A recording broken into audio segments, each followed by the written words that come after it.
नमस्कार दोस्तों, आज हम इलेक्ट्रिकल ब्रांच सेकेंड ईयर और फाइनल ईयर की इंजीनियरिंग ड्राइंग की क्लास पढ़ेंगे और हम चैप्टर बाय चैप्टर कंप्लीट करेंगे। तो हमारा जो पहला चैप्टर है वो है एस्टिमेटिंग एंड कॉस्टिंग। आज हम एस्टिमेटिंग एंड कॉस्टिंग के बारे में पढ़ेंगे, जिसे हम हिंदी में आगणन तथा मूल्यांकन भी कहते हैं। तो सबसे पहले हम जानेंगे कि एस्टिमेटिंग एंड कॉस्टिंग कहते किसे हैं। सबसे पहले हमें ये पता करना है तो एस्टिमेटिंग हम करते क्यों हैं। फॉर एग्जाम्पल, अगर हमारे परिवार में किसी की शादी होती है तो हम शादी के लिए जो खाना बनवाते हैं तो सबसे पहले हम हलवाई के पास जाते हैं और उससे कहते हैं कि हमारा पर्चा तैयार कर दीजिए, हमारे यहाँ 1000 आदमियों का खाना होना है। तो जो हलवाई जो पर्चा बनाता है, वो सूची तैयार करता है, वो इसलिए पहले से हम पर्चा तैयार करते हैं ताकि हमारा काम जो चल रहा होता है वो काम ना रुके, यानी कि सही ढंग से सही प्रॉपर तरीके से वो कार्य हो जाए। इसलिए हम पहले से एक सूची तैयार करते हैं। तो इसी प्रकार मैं अगर इलेक्ट्रिकल में कार्य करूं कि किसी भी वैद्युत संस्थापन कार्यों को सही ढंग से करने के लिए, किसी भी वैद्युत संस्थापन के कार्यों को सही ढंग से या सुचारू रूप से करने के लिए उसमें आवश्यक सामग्री की सूची की रूपरेखा जो तैयार करते हैं उसे हम एस्टिमेटिंग कहते हैं। क्या कहते हैं? एस्टिमेटिंग कहते हैं। और उस पूरे कार्य में जितना भी रुपए खर्च होता है, जितना भी हमारा कुल व्यय होता है, उसको हम कॉस्टिंग कहते हैं। तो एस्टिमेटिंग और कॉस्टिंग तो समझ गए होंगे, फिर से एक बार सुन लीजिए। ये एस्टिमेटिंग किसे कहते हैं? हिंदी में आगणन बोलते हैं, कॉस्टिंग को मूल्यांकन कहते हैं।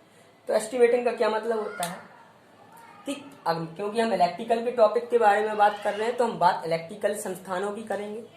तो किसी भी वैद्युत संस्थापन के कार्यों को सुचारू रूप से या सही ढंग से करने के लिए उसमें आवश्यक सामग्री की जो सूची की जो रूपरेखा तैयार करते हैं उसको हम एस्टिमेटिंग कहते हैं, यानी आगणन कहते हैं।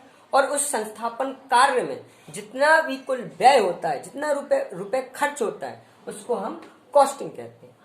तो ये था एस्टिमेटिंग एंड कॉस्टिंग किसे कहते हैं।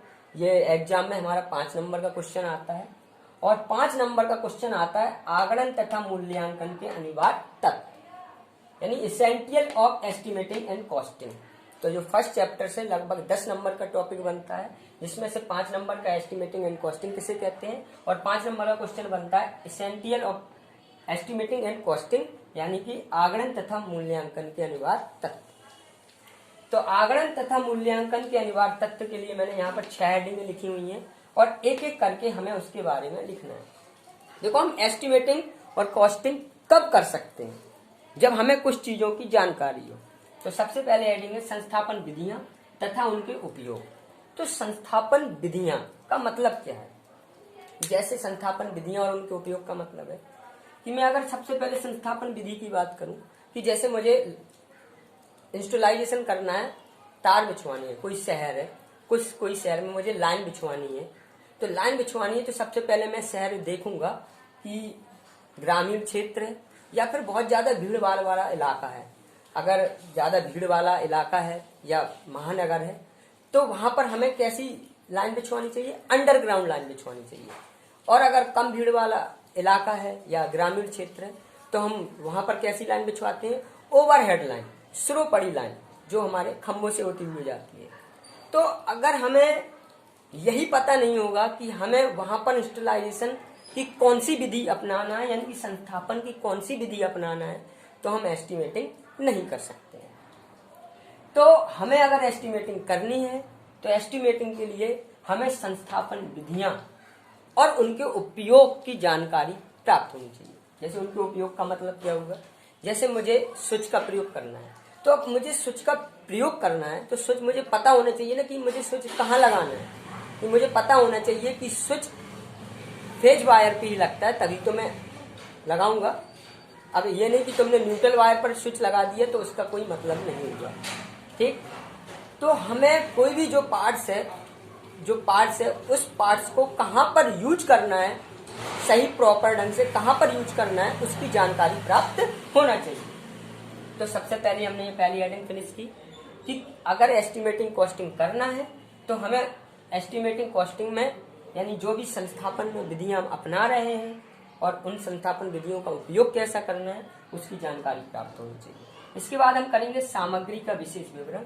सामग्री का विशेष विवरण का मतलब क्या होता है? इसका मतलब ये है, जैसे मैं स्विच यूज कर रहा हूँ, अब मैं स्विच यूज कर रहा हूँ तो मुझे वहां पर कितने एम्पियर का, कितने वोल्टेज का स्विच यूज करना है, ये होता है स्पेसिफिकेशन, सामग्री का विशेष विवरण। अगर मैं वहां पर कोई भी स्विच, जैसे मैंने अभी स्विच का एग्जांपल दिया, या जैसे मैं बल्ब लेके आता हूं तो बल्ब पे पूरा स्पेसिफिकेशन विवरण लिखा होता है कि भाई 60 वाट का है, 250 वोल्ट का है, 50 हर्ट्ज का है ना, पूरी जानकारी रहती है उसके अंदर, पूरा विवरण लिखा होता है। तो अगर मुझे किसी चीज का उपयोग करना है तो उसकी पूरी जानकारी प्राप्त होनी चाहिए कि वहां पर कितने एम्पियर का, कितने वोल्ट का, कितने वाट का पार्ट्स यूज होगा। तो ये सामग्री का विशेष विवरण मुझे पता होना चाहिए। अगली बात करूं मैं सामग्री का बाजार में। भाई अगर मुझे कॉस्टिंग करनी है तो कॉस्टिंग तो मैं तभी कर पाऊंगा ना जब मुझे उस सामग्री का मूल्य पता होगा। तो इसके लिए हमें क्या करना होगा? तो सामग्री का बाजार मूल्य हमें 2-3 तरीकों से पता पड़ जाता है। या तो हम बाजार में भ्रमण करते हैं, घूमते हैं और दुकान जाकर, शॉप जाकर हम सामग्री का मूल्य पूछते हैं, या फिर हम सीधे जो कंपनीज होती हैं उन कंपनियों से लिस्ट मंगाते हैं, प्राइस लिस्ट, उस पर आपके सारे जो पार्ट्स होंगे उनके चित्र रहेगा और उनके नीचे उनका रेट लिखा होगा। तो हम एक एक करके सबकी सामग्री का, ज्ञान का मूल्य प्राप्त कर लेंगे। ओके, तो हमें सामग्री का बाजार मूल्य तभी प्राप्त हो सकता है जब हम बाजार का भ्रमण करेंगे और उनकी जानकारी प्राप्त करेंगे। इसके बाद मैं बात करूंगा आकस्मिक व्यय की। 2 मिनट दो, 1 मिनट। सॉरी भैया,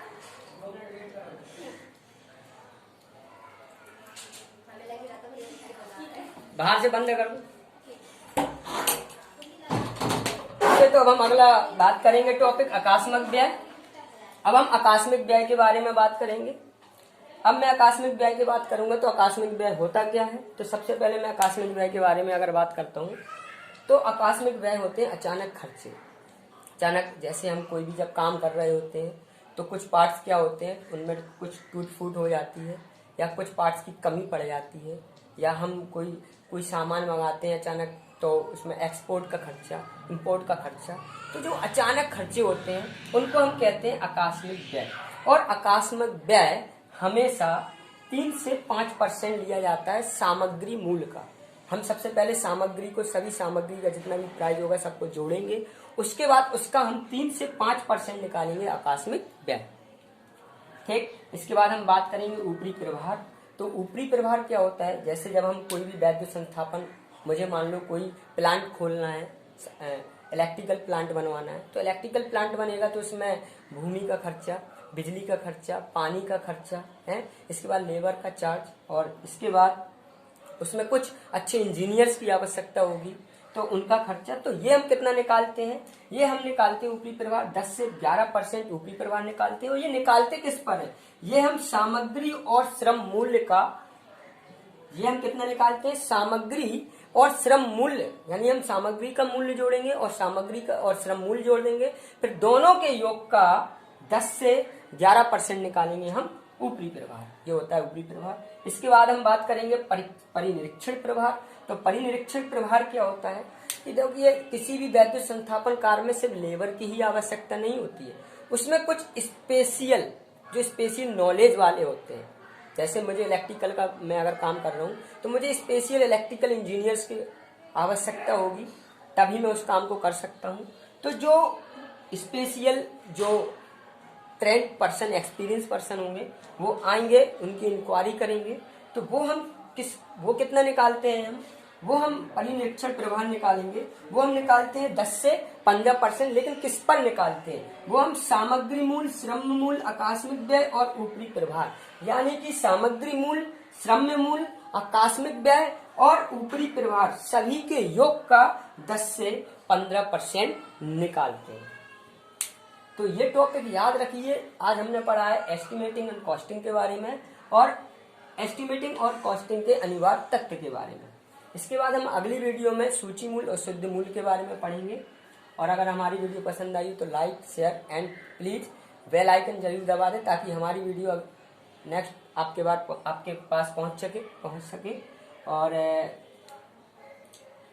हम क्रम वाइज वीडियो चलेंगे। तो आज के लिए इतना ही काफी।